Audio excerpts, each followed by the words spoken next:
Hello everybody, welcome back. My name of course is Resident, and welcome back to something that I've not done for a long time. I said that I would come back when I found a decent subject to do it on. I have been going over a few of the mods coming out, and recently had some news of a new mod that will be coming out for Mount and Blade Bannerlord, and it really sparked my attention. And the modder said welcome to a bit of a spotlight video on it, get you guys knowing about the mod, send you over to his channel so you guys can help support it, and also because he needs more modders on his team. So just a quick thing, if there's anyone that is good at modding, that's mapping, textures, modeling, I don't know, all that kind of stuff. If you know that you're good at that kind of stuff and you've made mods before, or you just kind of want to get into making mods but you're really good at that kind of thing, go over to his channel, leave a comment. He tells you what to do over there. He does speak German, but there are subtitles on his videos, so don't worry about that.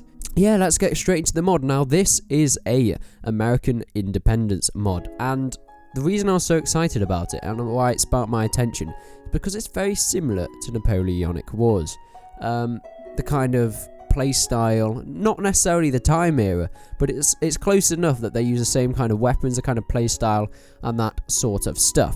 So let's get straight into it. So, in the American War of Independence, it takes aspects from the Fire and Sword and the Napoleonic Wars DLCs, of course, but of course it's based in a different setting. It is based in America. The mod will start as multiplayer, but there will be single player added in the future. Now, of course, I like this way of doing it where they choose one thing to add in first, especially if it's a mod, and then they can add it in later. It's better than trying to shove both things in if they're not very well prepared. Obviously, you can wait longer to get, let's say, the multiplayer and single player come out at the same time where they're both really prepared, but that's going to take a long time. And if it's something that people want to see pretty soon, then you might as well let's say, work on the multiplayer first, which is what they are doing, and then add in the single player later on. So this means they can focus on separate parts of the mod to make them as good as they can be before they are released to the Mount and Blade fan base. So let's go over some of the factions. Of course, we have the UK. They were a pretty big part of the American War of Independence. I don't know too much about this time era. It's not something I've really studied. And I know a bit here and there, but it's not really something I've studied too much. I love the Napoleonic Wars, but the American War of Independence I haven't looked too much into. But I think I'm going to, since it is a really interesting war to talk about, is where the Americans didn't want to be ruled under the British anymore. So they tried to fight for independence, and spoiler alert, they were victorious, hence why the United States of America is called such today. So of course we have the UK and the Cherokee Native Americans, which were a Native American tribe back then. They will be fighting with the UK as they fought alongside each other in the American War of Independence. There will be 13 colonies, and these will be armed with basic weaponry and kind of native weaponry, but later on they will add in France, who of course we all know is a pretty big superpower back then, and they have more advanced weapons, and they'll be fighting alongside the 13 colonies as well. So of course it's not going to be completely overpowered on that side. And of course there will be another Native American faction fighting with the French and the 13 colonies called the Chickasaw. I hope I pronounced that right, but they were a Native American colony that fought with them.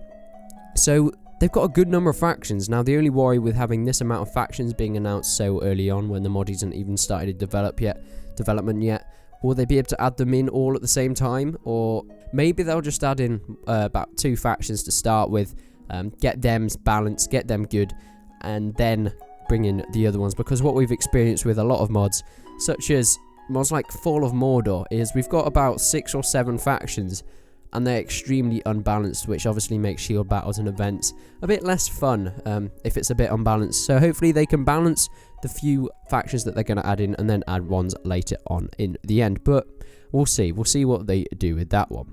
So moving on to the maps. How are the maps working? The maps in the American War of Independence mod are based on authentic battlefields. Now, the mod creator is saying that he really wants to make this an authentic mod, hence why I use the word authentic a lot in this quick spotlight, because I think it's really important. If you're making something on a historical event, it is really good to make it as authentic as possible. So if you're making it on a fantasy thing like Warhammer, that mod review will be coming soon. Yes, there is a Warhammer mod that's going to be for Bannerlord. Excited for that. If there's going to be like a mod on Warhammer, of course it doesn't have to be authentic because that's fancy. You can go wild with that. You don't even have to stick to the Warhammer universe. You can add things in you want because it's fantasy. But if you're making a historical mod, I think it's a good idea to stay authentic, and this is what the mod creator is wanting to do. So there'll be battlefields such as the Battle of Boston, and that's kind of the main one that they've chosen so far, but of course there'll be a lot of maps in there, depending on which battlefields and which area that they find fit best with the Mount and Blade structure. Because of course Bannerlord is not released yet. I can't stress this enough, this is just a quick spotlight on a mod that they are hoping to make for Bannerlord. Just like I did for the medievalism mod and other mods like that I have done little spotlights on. Of course, they can't properly start development yet, but they have a lot of ideas in place, and they are maybe starting to do some modelling and things like that. But of course, without Bannerlord, there's not much we can do in regard of making mods now. So it's just a bit of a showcase to get you guys excited and get you guys knowing about this, so you can go and support it, maybe even join the teams like you should with this mod. So onto the weapons. What kind of weapons will be in this mod? And many of you know the kind of time era made for weapons that will be kind of similar to the Napoleonic Wars and with fire and sword, like I said before. And these will be weapons such as muskets and small cannons, sort of the kind of gunpowder era. But of course, they'll be adding in Native American weapons such as like a stone tomahawk and knives and things like that. And something that really excites me is they want to add in swords and pikes, which will be a pretty big aspect of this mod, because I think it'll be really important to make it not just ranged weapons, because Napoleonic Wars, pretty much you're firing in lines in the DLC, ranged weapons, kind of duels and stuff like that, and then maybe you're going for a charge and sweep them off. But I think a really good thing about this mod, a really good idea the creator has, is he doesn't want it just to be muskets and gunpowder fights all the time. He wants a good mix of range and close combat weapons, so swords and pikes will be a very big aspect of this mod.